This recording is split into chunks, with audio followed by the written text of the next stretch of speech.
All right. Good morning, everyone. Very warm welcome to all of you to today's mentoring circle on the art of conflict resolution. This is a topic that many of you had requested because we'd like to bring you topics and discussions that are going to be the most relevant to you. And at the end of all our mentoring circles, we always take feedback from all of you in terms of what are the kind of conversations you would like to see us have. And this is a topic that has come up many, many times. So we thought this would be a good time to have this panel discussion and bring a set of leaders that have really through experience honed the skill set of dealing with and navigating conflicts effectively, because conflicts are a part of life, especially in the workplace when you're going to have different individuals with different points of view and different perspectives. It can inevitably lead to conflict. So it's not so much about avoiding them. It's more about when they come up, how do we skillfully deal with them so that we can still continue to foster and build good relationships with everyone around us so we can all work together towards the goals that are important to all of us. So we have three amazing panelists with us that we are going to have on this panel discussion, and we'll introduce them to you shortly. And we would like to build in some time today as well, so all of you can also network amongst each other and discuss what you are taking away from this conversation. And of course, we'll leave a lot of time for open Q&A in the end. With that said, I'm going to now hand it over to Charu Mathur, who is going to be our moderator for today's panel discussion. Over to you, Charu. So thank you, Bhavna. And once again, a very warm welcome to all of you, our participants and attendees. These mentoring circles are becoming such an exciting part of my Saturdays because the kind of topics we're picking up, and this one is truly special, as Bhavna said, because we were getting so many requests for many, many months on this, how do you manage conflict? And finally, we have got, I'm saying literally for me, the dream panel together. So literally looking forward to this. It's my privilege to introduce this panel to each one of you. So firstly, I'd like to welcome Kshama Dhir. Kshama is the leader at EY GDS Strategy and Transactions. Kshama is a very seasoned professional with over 20 years of experience in investment banking, mergers and acquisitions, F&A operation and captive offshoring and consulting environment. So welcome again, Kshama. We then have Sanjay Anand. Sanjay is a former VP of engineering with Microsoft. He's on to something new, which we are hoping he can share with us soon. But right now, Sanjay is in between doing a whole bunch of other things like doing this for us. He has over 27 years of delivering innovation products for enterprise customers, large foundations, in global development. And one thing that Sanjay has shared, which is very interesting, is that he believes he has worked with larger teams, and one of his core strength is he makes them imagine even beyond what they think they can do. So obviously, Sanjay, in your experience, you've had many conflicts, and you're going to share with us how you've overcome those. And of course, we have our third amazing panelist, which is Ragini Rao. Ragini is the co-founder of Infinum Growth, which is a learning platform for training in personal, different aspects of life, personal and professional. She is a trained certified trainer for transactional analyst training groups to become psychotherapists, coaches, and trainers. She is also a licensed workshop leader for the Heal the Life programs based on the philosophy of the very famous Louise Hayes. So welcome to all of you. And I am Charu Mathur. Bhavna has mentioned before, I have worked with Shenomics as a consultant, as a community member for about now 6 months. And my basic experience is in diversity and inclusion and communications.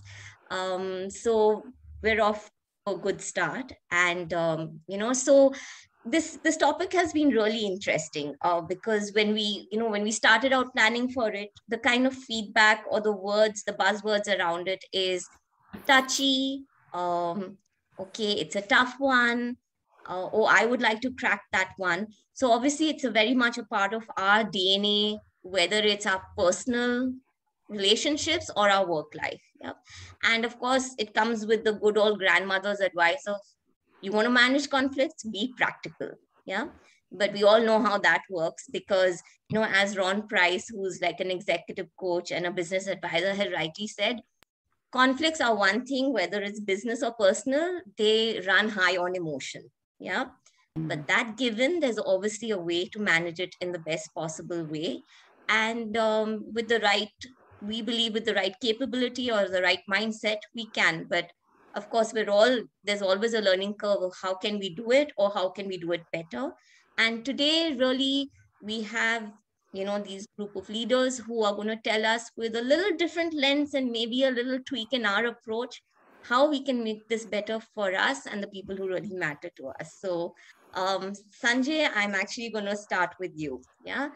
So what do you really think? What are your thoughts around conflicts in the workplace? Are they really avoidable? Yes, in the first place. And therefore, are they normal? Yeah. Or should we avoid them at all costs? Yeah, great. It's one of those trick questions, right? I believe that whenever forget even two human beings, even if one person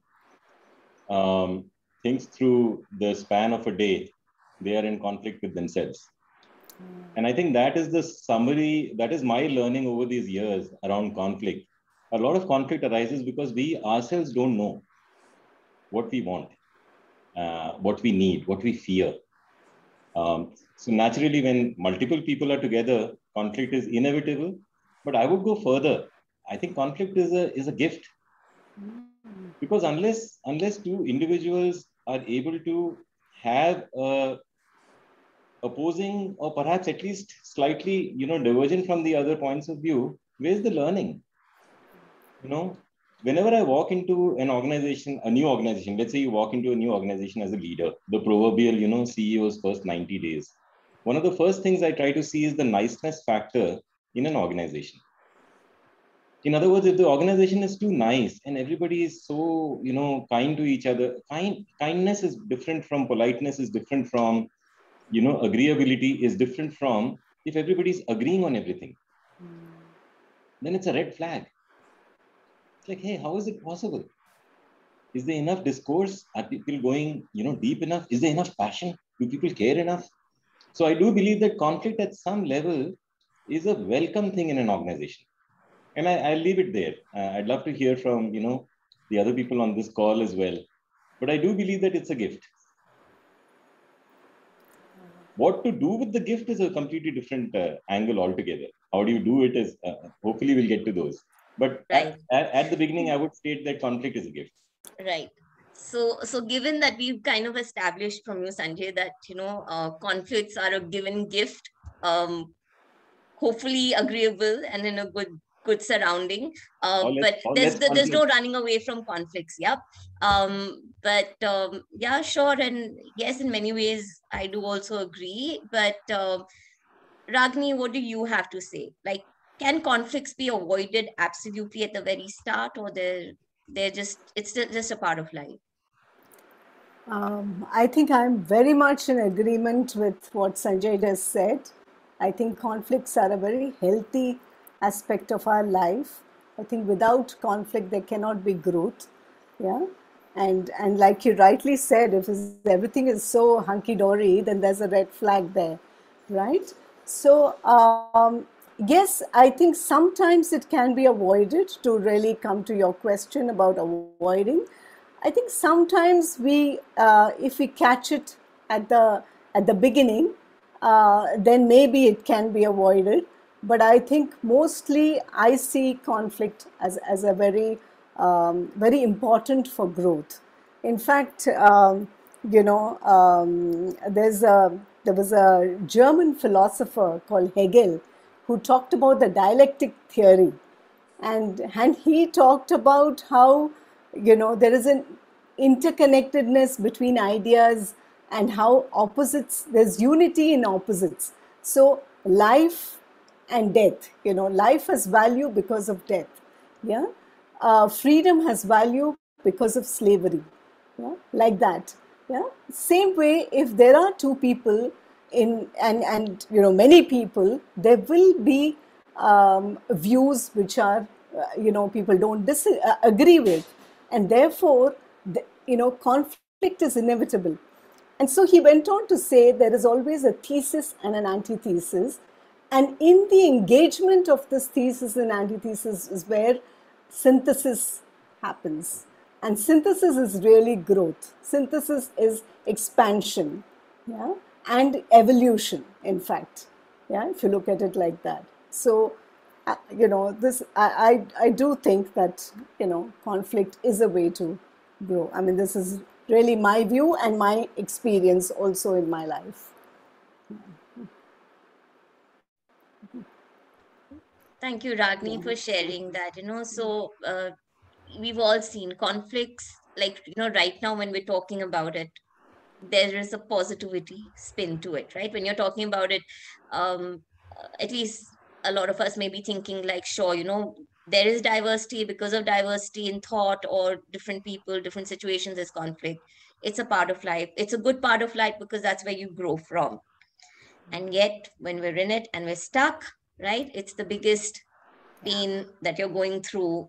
And a lot of times, because of the magnitude of it, we just want it to end. Yeah. But it's not going to end unless you are able to do something about it. Like we've seen, conflicts never go away. If you don't address them, they're just going to either take another dimension which doesn't work, or they're going to grow. So Kshama, actually will come to you. So what do you think are some of the best practices you have either practiced or observed to deal with and resolve conflicts in a constructive manner? Thanks, Sharu, for the question. But maybe I can start with saying I would agree with what Sanjay and Ragini are saying. There is a famous quote that I normally put in my auto signature. If both of us are thinking the same thing, one of us is not thinking.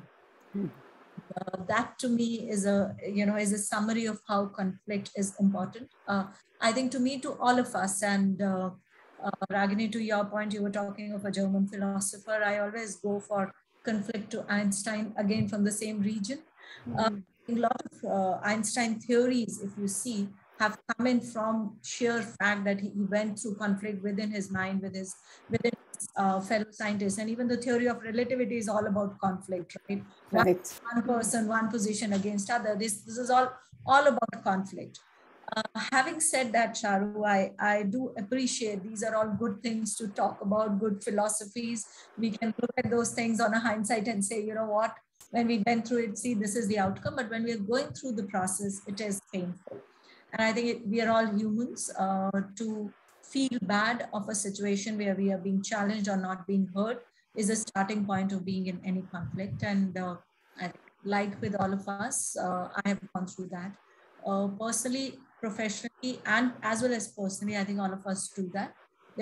And we all devise our own ways to, go through conflict management. I normally look at my life in acronyms. So I've made a small acronym for conflict management, which I try to practice. I use the word BEAM. So B stands for take 5 deep breaths, right? Whenever you're in a conflicting situation, just take a step back, just take a deep breath, just think this phase shall pass on. And it does, it never remains the same. The second one is express it. Either express it verbally, or if you don't have anybody to express it, just start journaling it. It definitely helps. The more we express why we're in conflict, both professionally, in professional situation, in personal situation, that's the second part that helps. The third one, which is more important, is activate. We can all express and think the other person would work on it. We need to activate the actions, the next steps thereon. And the last one, which is for M, is it all starts from me. There's nobody else who can, take that charge of, dealing with conflict management other than my own self. So this beam definitely helps me, beams me through all the conflict situations. We all will have situations which are dark gray, which are light gray, which are white, which are black, but that's the way of life. Otherwise, life would be like a plain ECG report. Conflicts to me is like, those ups and downs in an ECG report, which means we are alive, and which is good, right? We all need to be thankful that we are good.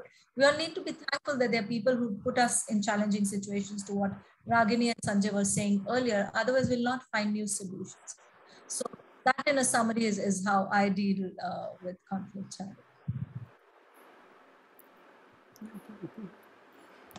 Definitely love that, the comparison of conflict management with a flat ECG report. Yeah. So yes. So yeah, Sanjay, coming to you, any experiences, or in terms of an approach which you've either seen with some of your colleagues or in your circles that's actually worked in good conflict resolution? Definitely. Yeah, there are two models that we've, over the years, that not just me, but my leadership team, and of course, we had a lot of facilitators and coaches in our career journey. Back in my career with Microsoft or wherever else, every corporate house does that. But we were very fortunate to get the right ones. Of course, the right one is a function of your receivability. But one model was this leadership and self-deception. It's a very, very thin book, and it talks about how we box people into certain categories, and then forever, right? And it's a lighter version of a deeper concept of perceptions and lenses, that we see the world through lenses, and the lenses are contextual to our broadest possible context, including, in some people believe, previous births and all that. But even if you don't go into that, certainly experiences from childhood, personal experiences in society, observations of society, and of course, direct experiences with the person that you're dealing with.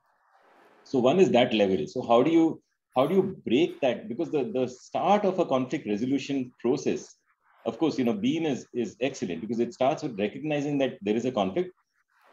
Even if you cannot welcome the pain, I still cannot welcome the pain of an oncoming conflict. That is out there, right? But certainly I can say, hey, hang on, I'm getting into a conflict. I need to prepare for it. So in the Beam model, if you may, start with the me, right? And the me starts with opening up your mind to at least finding one or two things which are common aspirations of the various parties in the conflict. Then you start with agreeables. They say, start with the agreeables. Then you can slowly nibble away at the disagreeables, the disagreements, if you may. So I found this framework which is, in this book called it is a brilliant way of breaking some of those boxes that we put people into categories, including the boxes that we put ourselves into. So that's one thing that we have followed through the years. And the second one is this model called non-violent communication, which is a very, it's a very evolved field. And my understanding is very, very rudimentary, I have to admit. But it did help in resolving a lot of conflicts at the workplace that we encountered. Sometimes among teams, see, it gets very combinatorial. If you have 5 people off in India and another 5 people off in the US, and they have a conflict, and now you have a 5x5 matrix, and so you have 25 junction points. Now it's not a simple matter of Charu and I have a conflict, right? Now it's a matter of, and he said, she said, etc., etc. Everything is indirect. So how do you resolve conflict in that scenario? You go up to, then you have to rise to essentially what are the agreeables, what are the common goals that we have as an organization, customer satisfaction, revenue growth, it could be change the world, whatever it is, right? And you have to start with the vision and take it all the way down. But I'll pause here. I think the key one is leadership and self-deception. I would highly recommend it to anybody who's interested in why conflicts occur. And in my case, the place where it helped me the most was actually at home with my wife. Honestly. And honestly, we care about those many times way more than the ones at work. So I'll pause here. We can, I'm sure there are many other ways to think about conflict.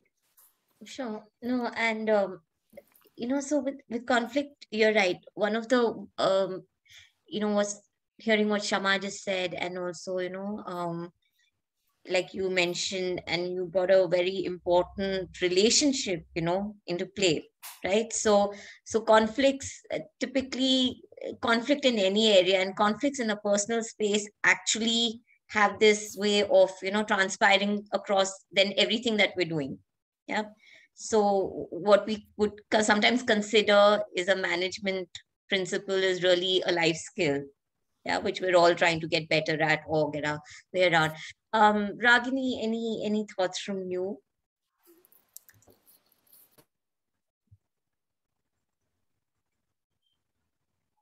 You're on mute. Oh, sorry.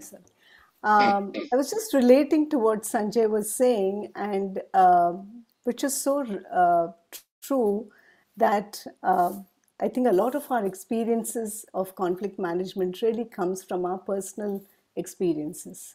Yeah, how we deal with conflict in our personal lives, and conflict, I think the understanding is also important that one, we have an internal conflict and then there is an external conflict.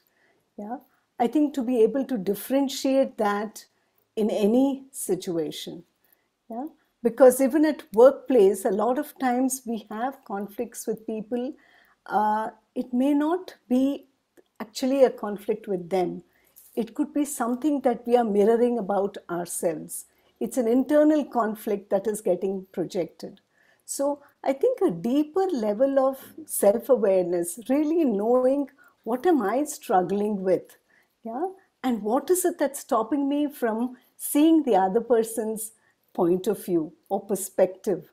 I think that is a very important aspect to really put aside the issue and really connect with the other person as a human being and to see what is it. Is there value in what the other person is saying?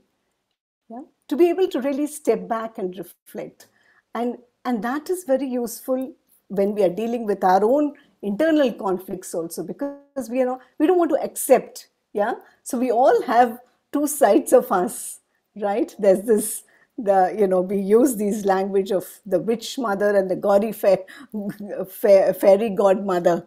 Yeah, the witch and the gaudy. So I know, to be able to accept that there are these two parts of us. Yeah. At the same way, when we are interacting with others, there would be times when, people may appear to us like that, but are they really like that? Is it the situation? Is it the condition? What is it? So, can I see that person beyond this issue? Yeah? Of course, it involves a lot of maturity. It involves a person to reach a level of understanding for that.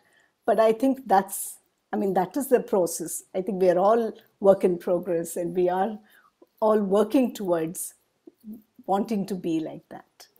Yeah, and sometimes we succeed, sometimes we make mistakes again, right? But we learn from our mistakes. Sure. So, yeah, so we are all work in progress, and it's a back and forth because, like you said, a lot of conflict resolution is, and I've seen, and I would love to hear some perspective around this, is that, especially in the workplace, you have these two teams which are same objective but different approaches, priorities. You thrash it out, don't see a resolution. You've reached 90% there, and I can see Kshama and Sanjay almost smiling. Yeah, you've reached almost there, and then everybody says, you know what, now we're running out of time, we spent too much time, can we go back and think about it? And you've gone back and said, we've covered some ground, and the next morning when you come, you've actually taken 10 steps back because people have had a chance to think about it. Yeah. So it's like, there are certain values that come through in conflict resolution, and I can see so many smiles because we've all gone through that, because you all say come together, togetherness, authenticity, compassion, but when we go back, that mind chatters, and then again somewhere a lot of your personal self comes through, right? So just some thoughts around that, or really or have you had a situation where you've been able to manage it? Because that is the reality, and that's why things get tough, you know. So anybody who would like to take this up? Maybe I can start, Sharu. No. I think I would agree with Ragini.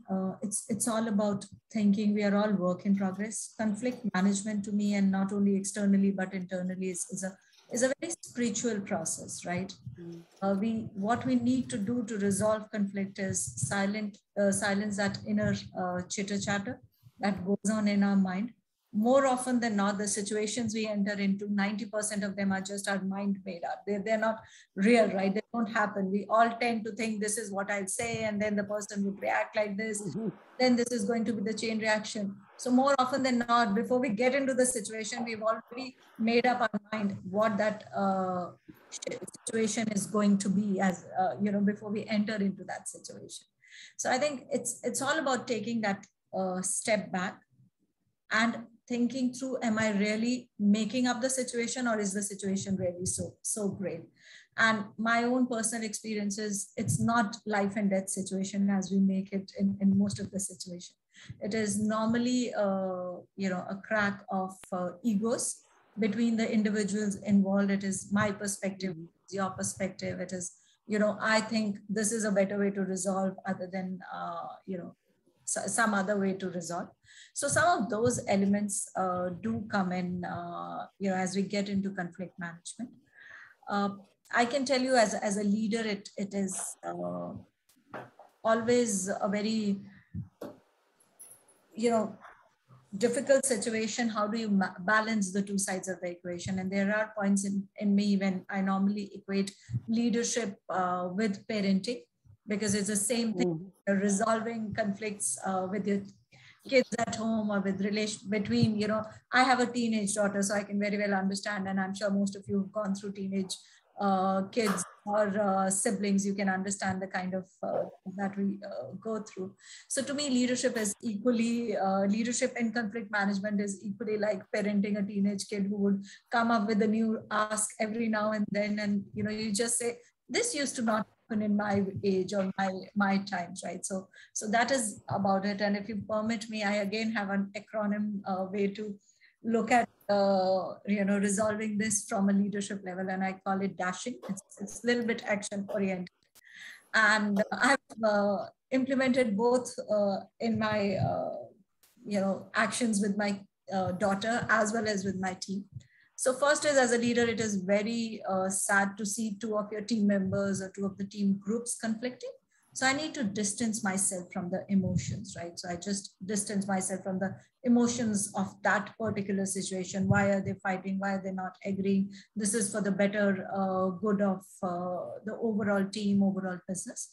So I just need to take the emotions out. So distance myself from the emotions. And that's why I say it's a very spiritual journey as well, because emotions can just change the way we act.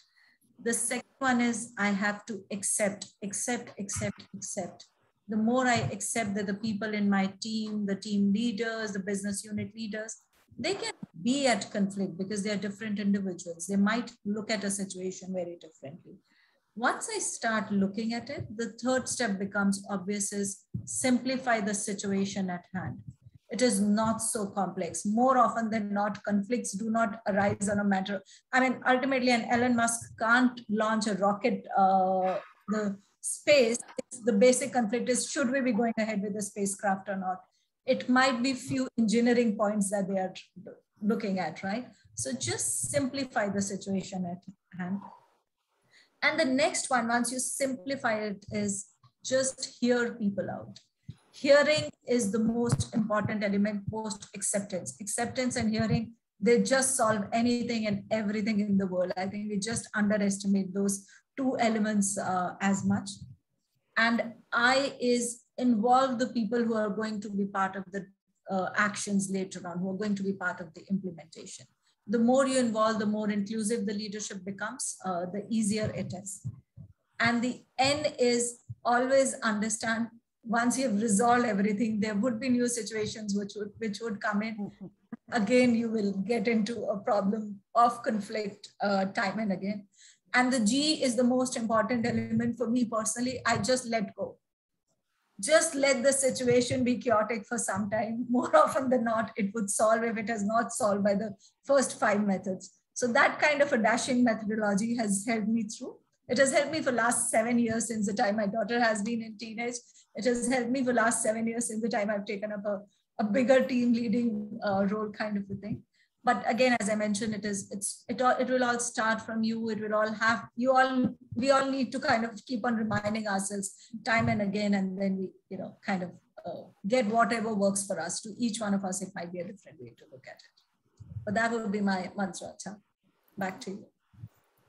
A lot of focus, I think, on the role you play, and I think a lot of it does align to having a lot of self-strength, right? Because it takes a certain amount of strength to be able to let go or step back or kind of look at two views. Sanjay, any as thoughts? I was listening to Kshama, one of the things that was going through my mind is, and I had done this mental note before I came into this engagement. How long before the big ego word shows up in the discussion? And sure enough, it does, right? So a lot of it hinges on ego. And ego is the thing that impedes our ability to hear, our ability to understand, empathize, connect, right?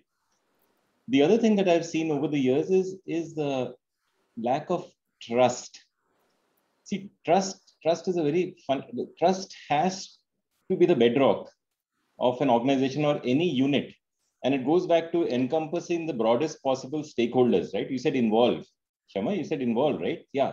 That as a leader, you have to be very, very intentional about what is the maximum set, not maximum, sorry, optimal set. What is the because maximum is, then everybody has an opinion, etc. That also you can't do. It has to be some subset, but it can't be too small. Then it's cliqued, and then it doesn't scale. It doesn't get accepted. A resolution of a conflict, right? So how do you figure out what is that optimal set of participants, stakeholders in a particular decision? And then my claim is that you have to start at the fundamental trust level. How do you build trust? And trust is not, if I jump down the building, this person is catching me. No, none of those. In the professional setting, the trust could be as simple as, I trust that Kshama is equally passionate about customer satisfaction, right, as I am. That's it. Which dimension of that business need can we both align on? And then you solve the problem along that line, right? So you have to box the problem. Otherwise, it becomes huge. The second thing is time. Kshama said she said it in passing, actually. Time is a fantastic healer. Many a times, and I think it connects back to Charu, what you were saying as well, right? Teams come together, they get into this big offsite, have a nice meal, etc.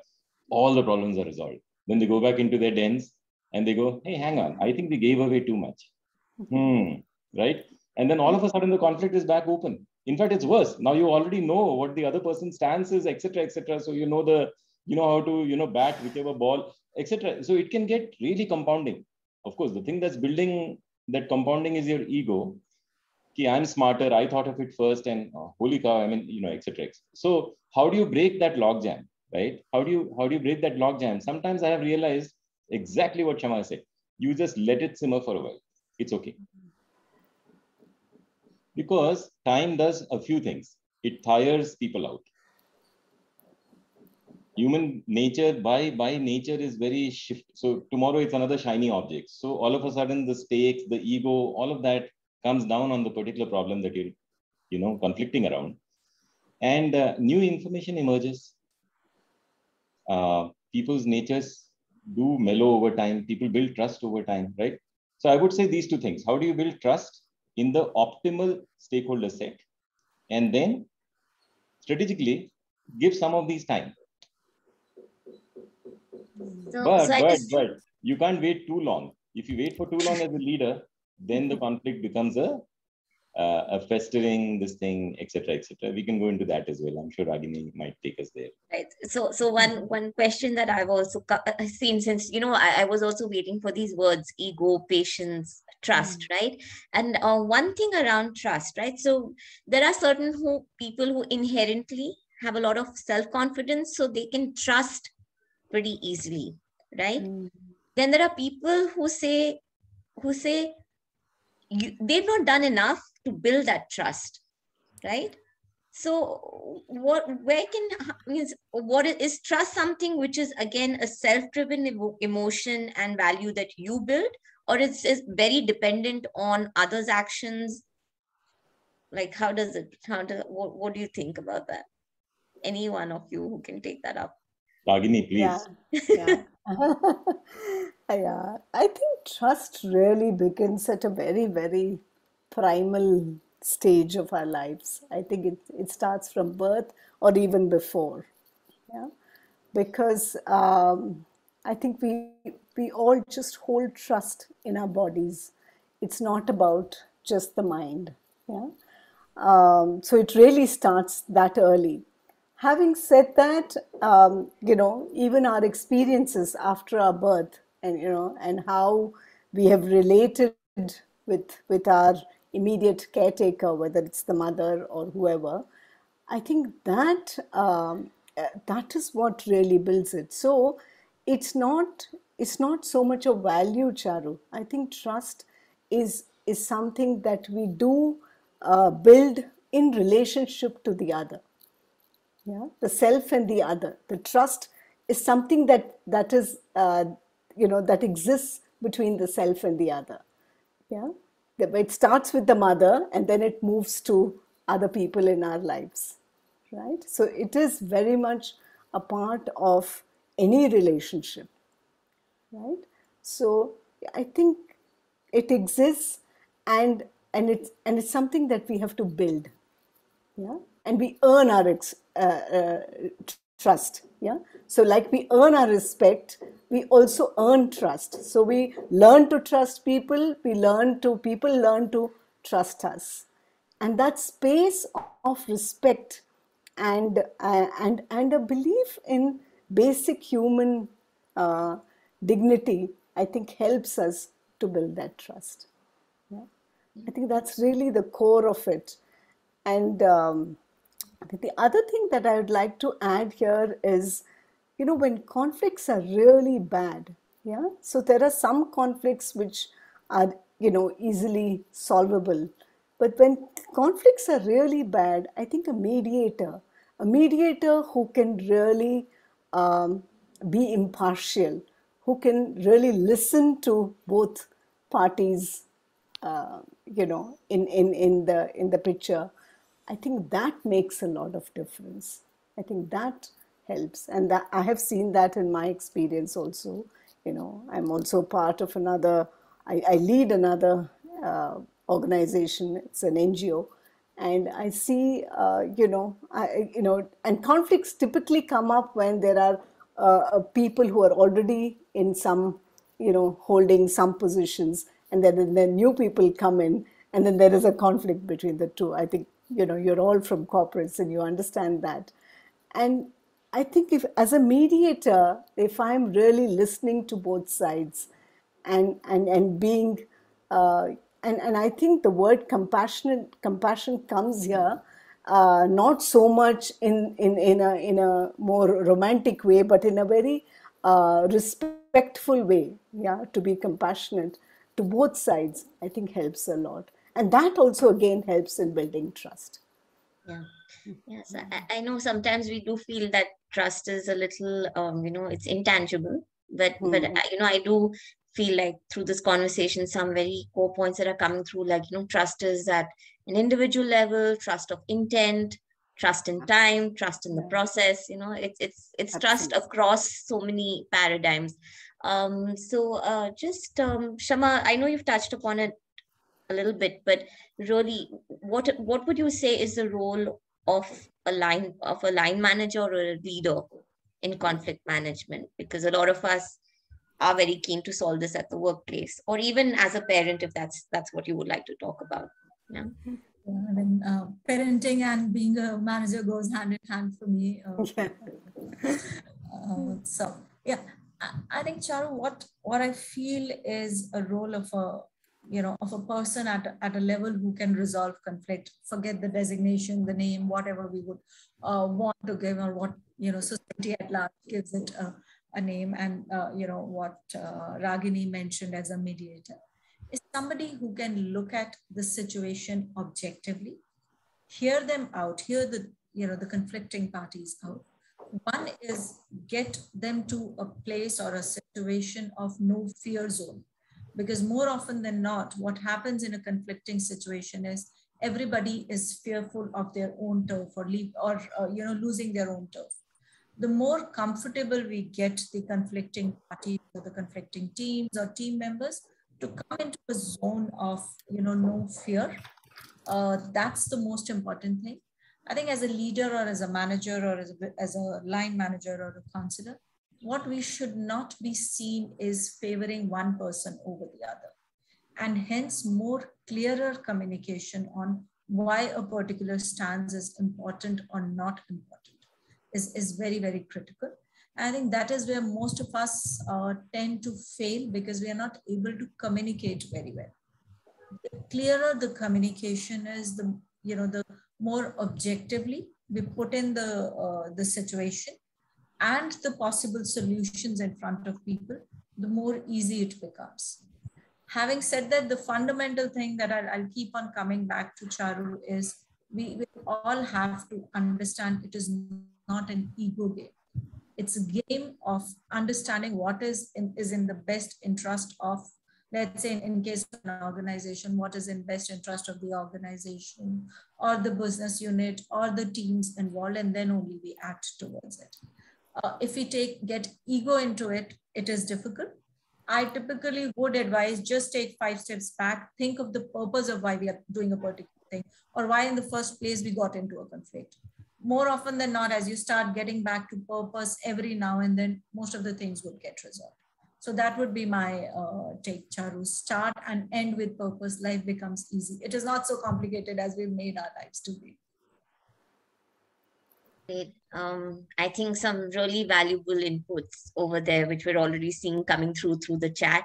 So for our participants, what we'll do is we'll take, if anybody has any questions, we'll take a few questions, about 2, 3, and then we will like to, give you an opportunity for you all to interact in smaller groups, and we'll come back and take probably a question or 2 more. So we're open for questions right now. Any questions from our audience? Charu, there are already 2 questions on the chat. Okay, I'm sorry, I may have missed it. Yeah. So we have a question from Deepthi. Deepthi, would you like to unmute and ask your question? Yes, sure. Thanks for this opportunity. So I had a couple of questions actually. First thing is, how do we get over that fear of conflict?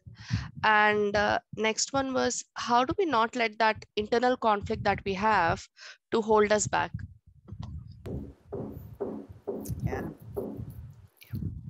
Yeah, that's all. Thank you. Who would like to take that one?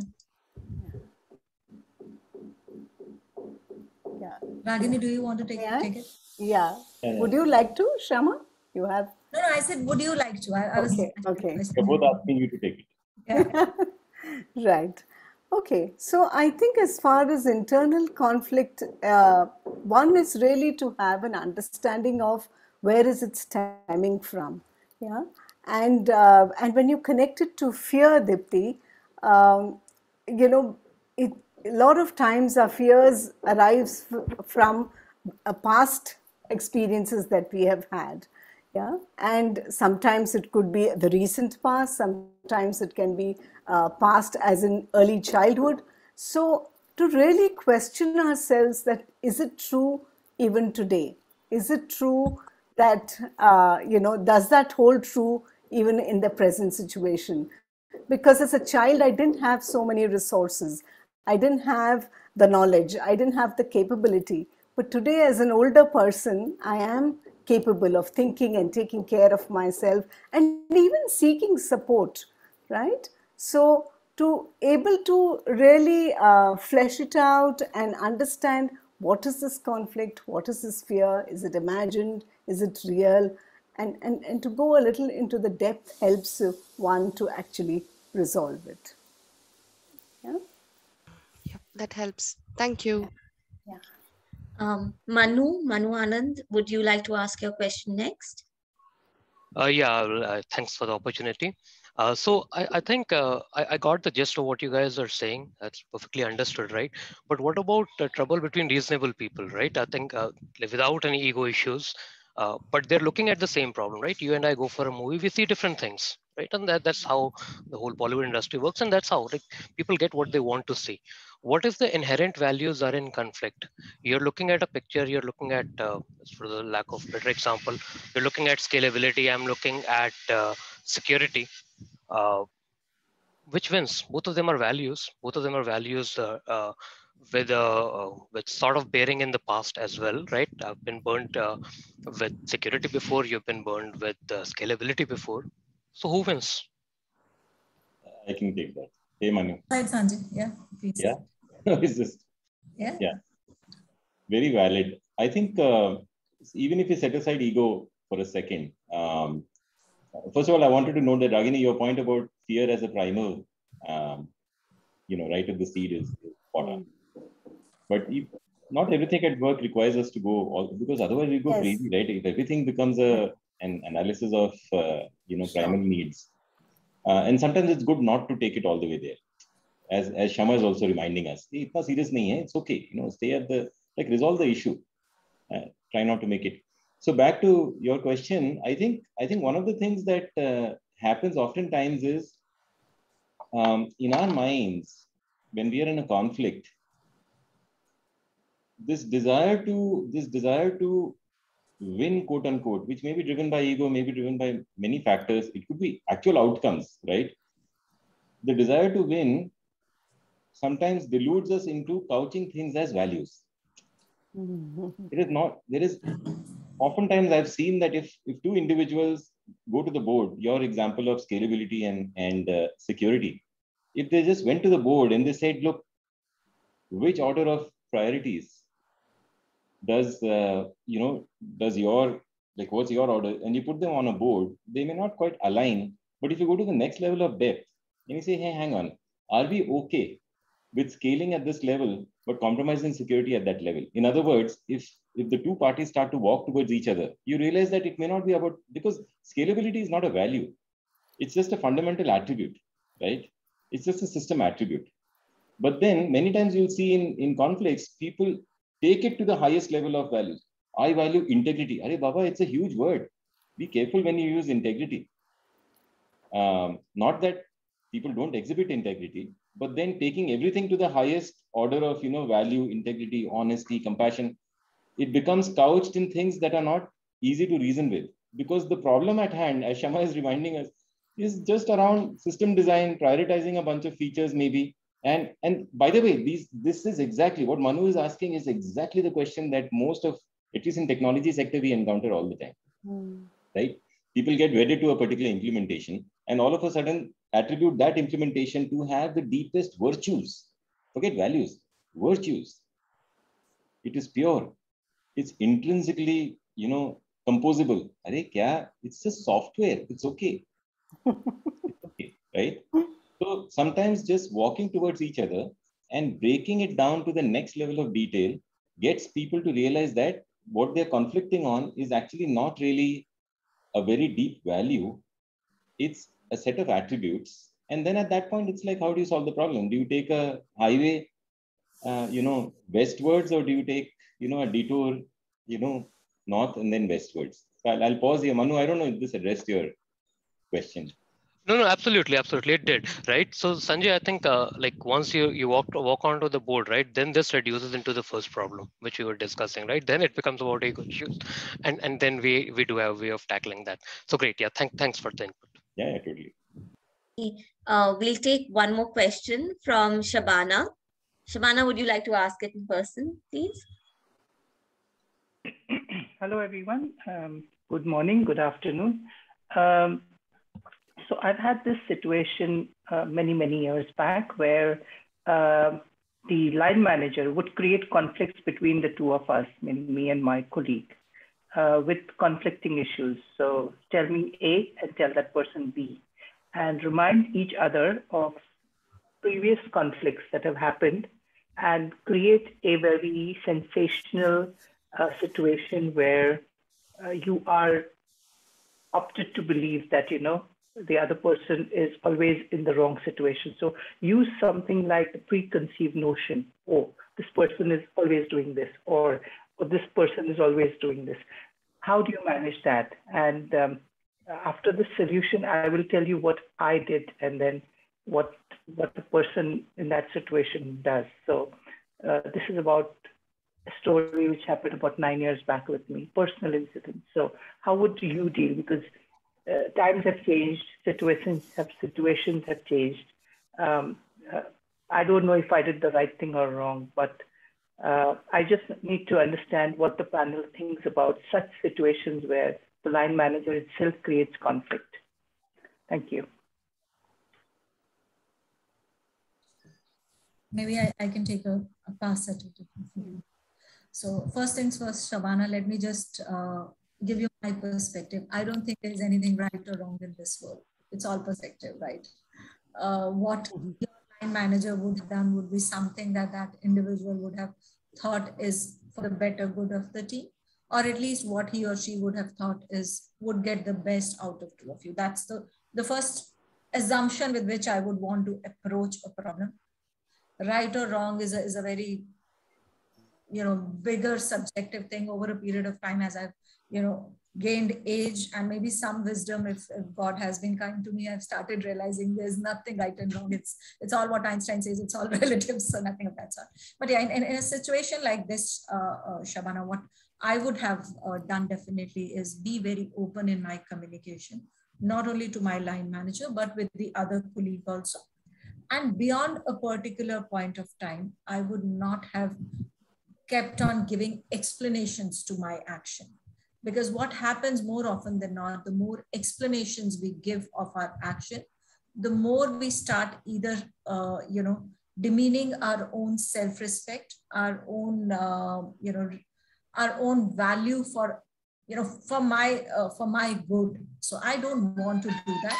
If I were in that situation, if I were in that situation and having tried to resolve it for a multiple period of time, I would have just given that situation a pause. And as Manu mentioned earlier about Bollywood movies, I just remembered one sentence, जिस रिश्ते को अंजाम तक लाना ना हो मुमकिन, उसे एक खूबसूरत मोड़ देकर छोड़ना अच्छा. So it is important to just let go and say this just doesn't work out. We are all humans. Even marriages these days are not for keeps, right? These are all professional relationships we are talking of. And if it does not give me my peace of mind, why would I want to continue in a particular situation for nothing? So yeah, that would be my approach, Shabana. I love the Shero Shairi turn, by the way. I just thought since Bollywood is coming, why not just try a couple of shares? Right. Fantastic. Yeah, I truly do believe that, we could make a whole management philosophy and great. There still isn't an Ivy League with the philosophy has to be only Bollywood. But anyway, that's a different thought. Krati, we can take your question. Would you like to ask it? Can I tell you what I did? Oh, yeah, sorry. Yes, yes. So just maybe a few seconds. Yes. So I tolerated this for about a good 16 months or so. I mean, I tried to do whatever Kshama said, and obviously I was at the director level, quite senior in the position, and used my sense and maturity. But then there was a point where I decided it's not good enough, and I quit. So, and then moved on. So I thought that was a sensible thing to do. Thank you so much. Cheers. So see, Shabana, we're all coming to we're all agreeing that, quitting is a different, quitting is not such a bad thing. I guess we're saying letting go, quitting, right? Krati, would you like to? Just we have Rajat Rashmi who's raised her hand for a while. So maybe let's move to. Okay, all right. And then we'll come back to. Yeah, all right. Sure, Rajat, would you like to go? Thanks, Bhavna, and thanks, Charu. I love the question Krati has asked. So everybody's been asking very difficult questions. I want to ask a easy question, but it's not easy to solve. What happens when you know that one person has a vested interest, and that's why that person is pushing for something? A lot of time people tend to backbite and give up to such people. What's the best way to resolve it?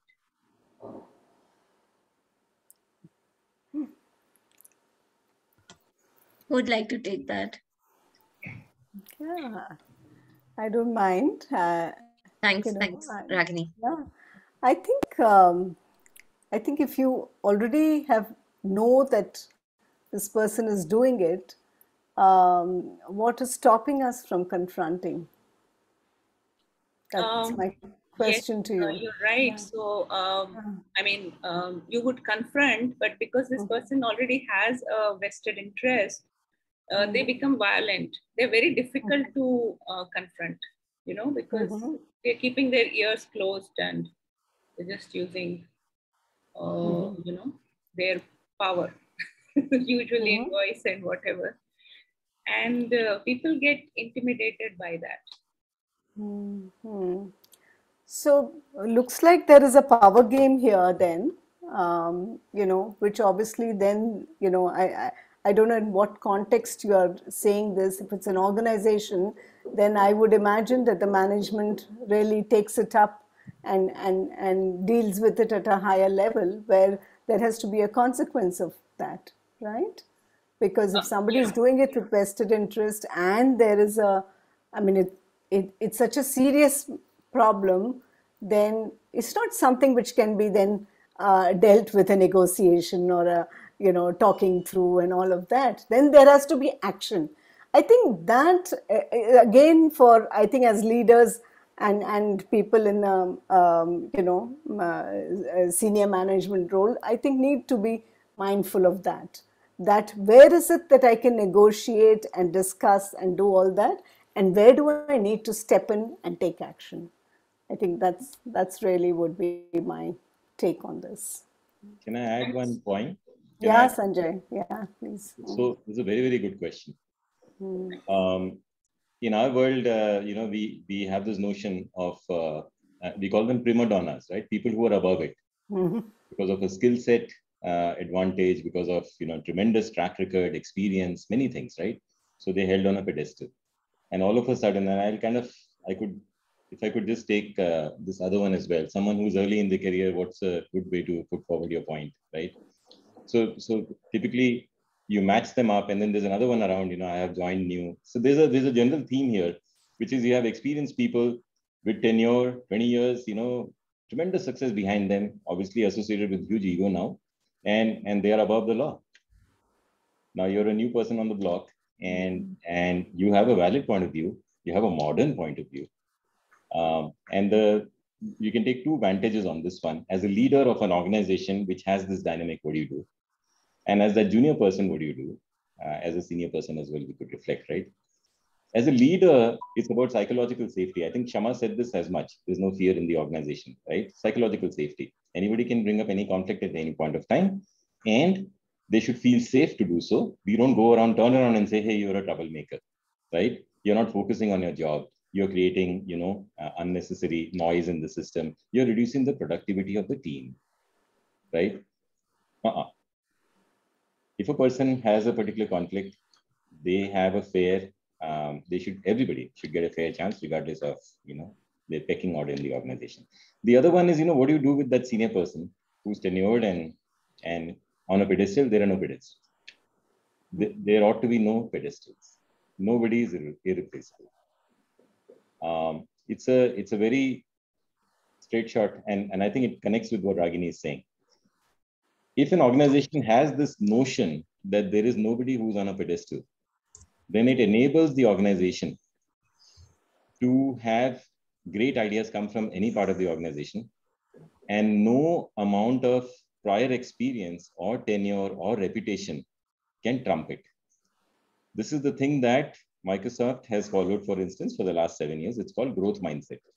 The underlying thing behind growth mindset is exactly this, which is people who have experience suddenly have a fixed mindset that, boss, I understand the world. What's the deal? You are new on the block. Understand the system. The new ones are the ones that we are building products for, not the old fogies, right? So then how do you create an environment which is learning constantly, which is adapting, evolving? And that's where these things come in, right? Where you toss the experience out and you say, yes, I'm ready to think of this problem afresh. Some people are on that boat with you, others may not be. And as a leader, you have to have the courage to part ways politely, but that's okay. Thanks. So can I say something? Sure, Rajat, go ahead. Thank you. So my question was coming from an experience I had where I got into a kind of a power play with this other person who would hyperventilate, would get very angry, would talk, and eventually, I just let her be. So it was coming from there. These are very difficult conflict situations. But there was something I wanted to share with your permission, with all your permission. Can I? No, we can take 2 more minutes, Rajat. Yeah. Yes, thank you. So yesterday, I was asked this question. Okay, so there is a question I'll ask, and you can ask 22 questions. So nobody asks questions now. If this activity has to be done, then Charu can do it later. The question is that Tom and Mary are dead in their living room, and there is glass all over the place. Now, what happened? So you guys get 22 questions, and this opened my mind to the fact that how closed my mind is. So we can come to it later. Charu. Sure. Definitely, if time, I think maybe not now, but sure, as an activity, we will. It's a great intake. So thank you for asking that question. And Krati, would you like to go next? I know you've been waiting for a while.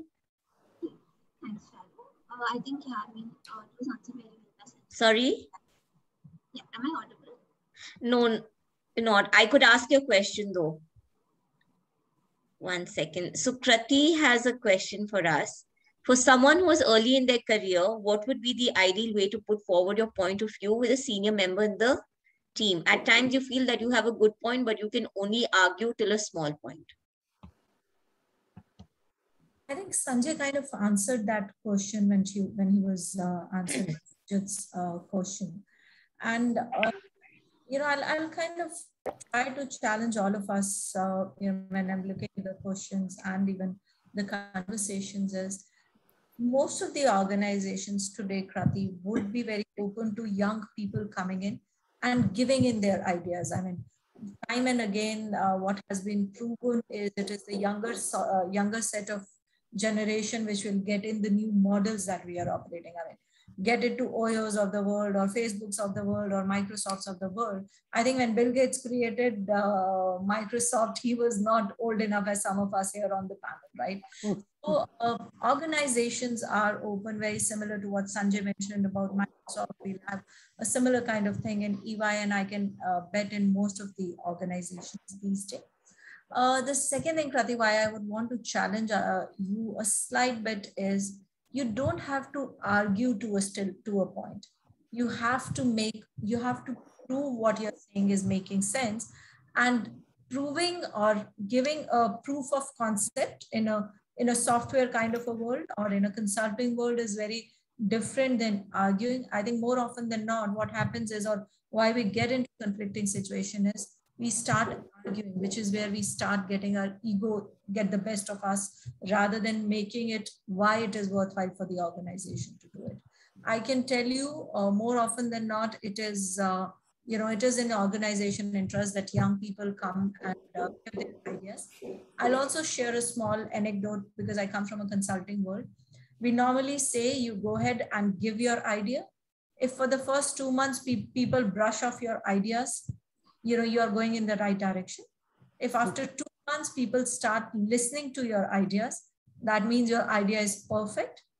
If after 4 months, they start picking up your ideas and giving it to others as their own ideas, that means you were just bang on the idea.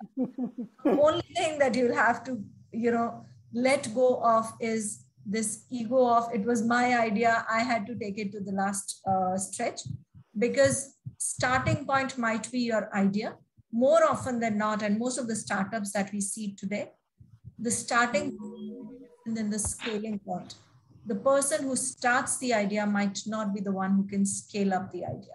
So it will only take a team to get the idea to the place where it is. And I can, that's an experience that I've seen in the consulting environment. I'm sure Sanjay, Ragini would have similar kind of experiences. So don't keep on proving your point or arguing your point. Give a proof of concept, people will lap on. I mean, the world is so much in need of good ideas coming up.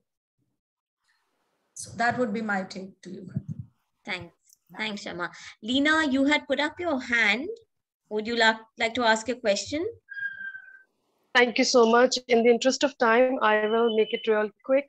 So I just wanted to ask the panelists a question that how about a situation where maybe because the leader has unconscious bias and they would tend to lean towards a particular idea or a situation or a person, and hence the other colleagues involved into that ideation, maybe they are feeling left out, and because of which the conflict kind of it kind of gets started. So how should the leader be resolving that situation, ensuring the fairness is in place, ensuring everybody is being heard, and also those people who have not been heard for the idea implementation, they are a little skeptical to sort of speak up, because they also want to ensure that the relationship is not hampered at the workplace. So I was curious to just hear the views from the panelists. Thank you.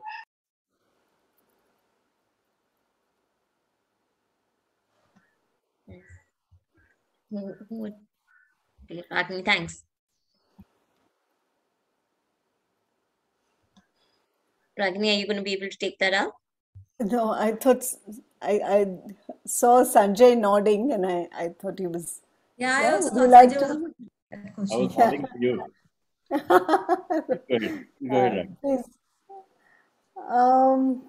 Actually, since I was just thinking that it's a corporate, situation. Maybe Sanjay, you would be more apt in taking it up. Yeah.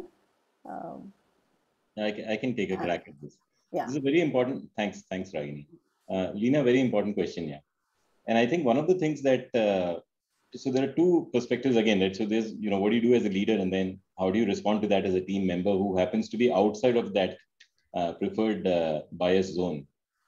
As a leader, you have to create psychological safety. There are lots and lots of leadership programs that help open up the minds of the leader and show them more and more mirrors of different colors, so they understand that they have these biases. All of us have biases. As a team member, it's a very sticky situation, right? The first order of thought process I would encourage is to not assume that there is a bias.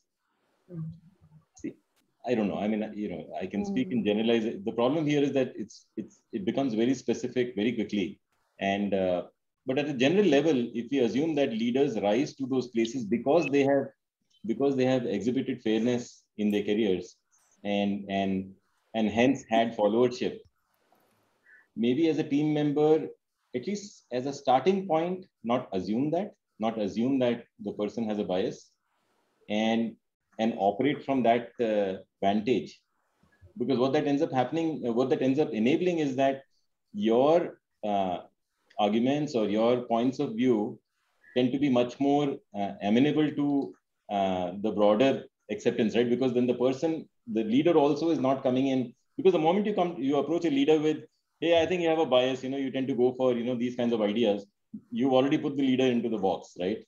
And the leader is defensive now, and vulnerable perhaps as well, right? Leaders are not all these big confident people that we all assume they are. They're also humans. And to be honest with you, because of the organization that they are leading and the set of experiences that they have, they are hammered with feedback like left, right, center. And they're expected to just deal with it, roll with it, and grow, right? So I would say maybe start with that assumption not being the opening bid and then go from there. That being said, and I think there was a prior question where Kshama said it, at some point you have to say, look, I have put across my point. Looks like there is a bias. You reserve the right to let go, quote unquote. It's okay. We choose where we align our passions and at what stage of our lives. We have that choice, right? It's a knowledge economy. If you have the confidence to move on if the culture doesn't suit you. But I would caution against that a bit, because one of the things that happens is, organizations have this prevailing wisdom around a leader. There is a narrative. The dude is, quick to this thing, doesn't respond to data much. You need to repeat things thrice for the person. This lady has this bias, etc. Shut all that. That's all noise. It's your personal observation and your personal experience. That's all. As a leader, I'm appealing. Right. Start with an open heart. And Sanjay, if I can add, I would absolutely agree to you. I think we all put leaders on a big pedestal, right? Human beings. Our poor leaders. They will all be vulnerable. And more often than not, I can tell you, they are equally scared of, hurting anybody's emotion. And maybe scared is too strong a word. They're equally conscious of hurting anybody's emotions. But understand, they have multiple KPIs which are so stringent that we can't even imagine that they are being there. So it's okay. Let them fail. At times, it's okay to talk to them, tell them that, these are the things that you don't like. But just hold on, find an opportune moment. I think more often than not, we are so full with what's in our mind that we would just want to blurt out everything at the word go. Just understand the individual and just don't go with an assumption that they're not there to resolve. They are being paid to resolve. And to Ragini's point earlier, there are setups and there would be the broader management consciousness, which is already there in an organization. So there is a thing that these individuals will do, the thing that you will do, and there is a bigger set of karma that, I call it karma because that's how my daughter called it, but there's bigger set of karma which all of us are used to and we do it, kind of, is what my take to you, Lina. Now what we're going to do is, thank you.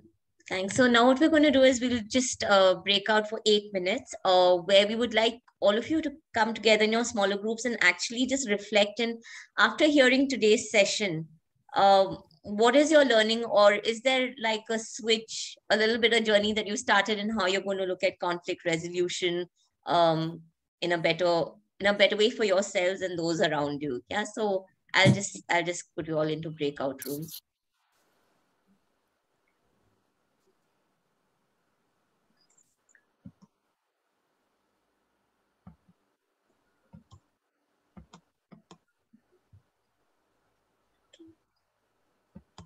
Sorry.